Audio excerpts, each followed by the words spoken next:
میرا نام عائشہ ہے اور میں مڈل کلاس فیملی سے تعلق رکھتی ہوں۔ جیسا کہ بچپن میں سب کچھ حسین لگتا ہے، ایسا لگتا ہے جیسے دنیا میں کوئی غم ہی نہ ہو۔ ہر بچے کی اپنی ہی ایک چھوٹی سی دنیا ہوتی ہے، میری بھی تھی، لیکن پھر کچھ ایسا ہوا کہ میرے خوابوں کی دنیا نے ایک بھیانک رنگ اختیار کر لیا۔ میرے ساتھ وہ ہوا جس کے بارے میں مجھے نہ تو کچھ سمجھ تھی اور نہ ہی عقل۔ میری عمر محض 12 سال کی ہے اور میں بہنوں میں سب سے بڑی ہوں۔ مجھ سے چھوٹی میری 2 اور بہنیں ہیں جن کی عمر 8 سال اور 5 سال کی ہے۔ میری ماما اسکول ٹیچر ہیں اور وہ ہمیں اچھی زندگی دینے کے لیے دن رات محنت کرتی ہیں تاکہ ہمیں تمام آسائشیں فراہم کر سکیں، اور وہ ہمیں صبح ناشتہ کروا کر اور اسکول بھیج کر اپنی جاب پر چلی جاتی تھیں اور پھر دوپہر کو 2 بجے واپس آتی تھیں۔ اسکول سے واپس آ کر وہ گھر کے کاموں میں مصروف رہتی تھیں۔ میرے پاپا پراپرٹی ڈیلر کا کام کرتے تھے اور وہ بہت زیادہ سخت اور غصے والے تھے۔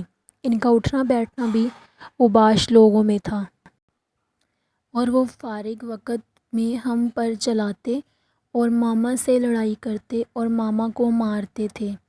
ماما کچھ بھی کر لیں لیکن پاپا ہمیشہ ہم سے ناخوش ہی رہتے تھے۔ اس وجہ سے ہمارے گھر میں بہت زیادہ پریشانی کا ماحول بنا رہتا تھا۔ ماما نہ تو اپنے بھائیوں سے روز مل سکتی تھی اور نہ ہی انہیں اپنی پریشانیوں سے آگاہ کر سکتی تھی، ورنہ پاپا کو اس بات پر بھی غصہ آتا تھا۔ پاپا کے اس رویے کی وجہ یہ تھی کہ انہیں بیٹا چاہیے تھا، لیکن ہم 3 بہنیں تھیں اور ہمارا کوئی بھائی نہیں تھا۔ اس وجہ سے پاپا ہم سے ناراض رہتے تھے۔ ایک دن مجھے بخار تھا، اس وجہ سے میں اسکول نہیں جا سکی، جبکہ ماما مجھے دوائی دے کر اور چھوٹی بہنوں کو اسکول بھیج کر خود جاب پر چلی گئیں کیونکہ وہ خود چھٹی نہیں کر سکتی تھی۔ اور اچانک دوپہر کو پاپا گھر آ گئے اور وہ بہت غصے میں تھے۔ مجھے ان کی آنکھوں سے خون نکلتا ہوا محسوس ہو رہا تھا کیونکہ ان کی آنکھیں اتنی زیادہ لال تھیں۔ میں نے ڈرتے ہوئے ان کی طرف دیکھا اور کچن سے پانی کا گلاس لے کر آئی اور کانپتے ہوئے ہاتھوں سے پاپا کو پانی دیا۔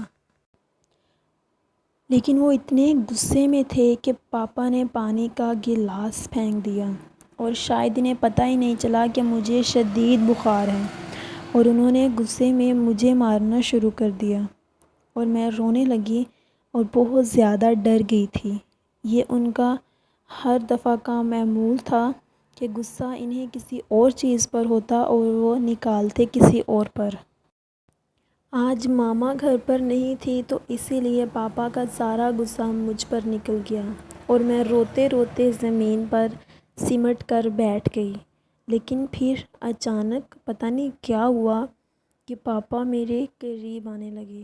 جب میں منع کرنے لگی تو وہ مجھے اور مارنے لگے اور پھر آہستہ آہستہ میری ساری کوششیں ناکام ہو گئیں۔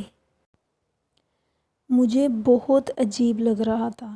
میں نے بابا سے درخواست کی کہ میں آپ کی بیٹی ہوں، آپ میرے ساتھ ایسا نہ کریں، لیکن پاپا کے دماغ پر شیطان سوار تھا۔ انہوں نے مجھے کہا کہ تم ایک لڑکی ہو اور جو تم کسی اور کے ساتھ کرو گی وہ میرے ساتھ کر لو۔ اور یہ سن کر میری تمام ہمت جواب دے گئی اور میری تمام کوششیں ناکام ہو گئیں۔ اور پھر کافی دیر کے بعد جب میرے ہوش سنبھلے تو پاپا نے مجھے دھمکی دی تھی کہ اگر میں نے کسی کو کچھ بتایا تو وہ ماں کو کچھ کر دیں گے۔ پہلے تو میں کچھ نہیں کر سکی، اور پھر اکثر ہی جب گھر میں کوئی نہ ہوتا تو پاپا میرے ساتھ زیادتی شروع کر دیتے، اور جب میں منع کرتی تو وہ دھمکاتے کہ وہ چھوٹی بہنوں کے ساتھ یہ سب کریں گے اگر میں نے منع کیا تو، یا پھر ماما کو نقصان پہنچائیں گے۔ لیکن اس سب کے باوجود میں نے ایک دن ہمت کر کے ماما کو سب کچھ بتا دیا۔ ماما نے پہلے تو میری بات پر یقین نہیں کیا کہ کوئی باپ اپنی اولاد کے ساتھ ایسا کیسے کر سکتا ہے۔ ماما کو لگتا تھا کہ پاپا جتنے مرضی غصے والے ہوں لیکن وہ اپنی بیٹی کے ساتھ ایسا نہیں کر سکتے، لیکن وہ میری بات کو نظر انداز بھی نہیں کر سکیں اور انہوں نے کمرے میں ایک کیمرہ چھپا کر رکھ دیا تاکہ انہیں حقیقت کا پتہ چل سکے۔ اور جب پاپا نے دوبارہ مجھے اپنی ہوس کا نشانہ بنایا تو وہ حرکت کیمرے میں ریکارڈ ہو گئی۔ جب ماما نے وہ ویڈیو دیکھی تو ان کے پاؤں تلے سے زمین نکل گئی۔ ماما شروع سے ہی پاپا کی زیادتیاں صرف اس وجہ سے برداشت کر رہی تھی کہ ہمارا فیوچر بن سکے، لیکن انہوں نے پاپا سے اس طرح کی کسی حرکت کی توقع نہیں کی تھی۔ ماما نے ہمت کر کے ماموں کو فون کیا اور ماموں کو تمام واقعے سے آگاہ کیا اور پھر ہم نے پاپا کا گھر چھوڑ دیا اور ماما نے پاپا کے خلاف FIR درج کروائی اور ماما نے طلاق لے لی۔ اس دن میں ماں کے گلے لگ لگ کر پھوٹ پھوٹ کر روئی تھی، لیکن اس بات کی خوشی تھی کہ اب میں آرام سے اپنی زندگی بے خوف گزار سکتی ہوں۔ جب محافظ ہی عزت پر ہاتھ ڈالے تو پھر انسان کیا کرے؟ یہ ایک سچی کہانی ہے لیکن اس میں کرداروں کے نام مختلف ہیں۔ یہ سب ایک لڑکی نے سچ میں برداشت کیا ہے اور میرے لکھتے ہوئے بھی ہاتھ کانپ رہے ہیں کہ اس بچی پر کیا گزری ہوگی، اس ماں کا دل کیسے ریزہ ریزہ ہوا ہوگا۔ ایک لڑکی کے لیے اس کا باپ ہی سب سے بڑا سائباں ہوتا ہے، اس کا محافظ، ایک لڑکی کا سپر ہیرو، آئیڈیل شخص۔ کوئی باپ اپنی ہی بیٹی کے ساتھ ایسا کیسے کر سکتا ہے؟ May Allah protect of all of us. آمین۔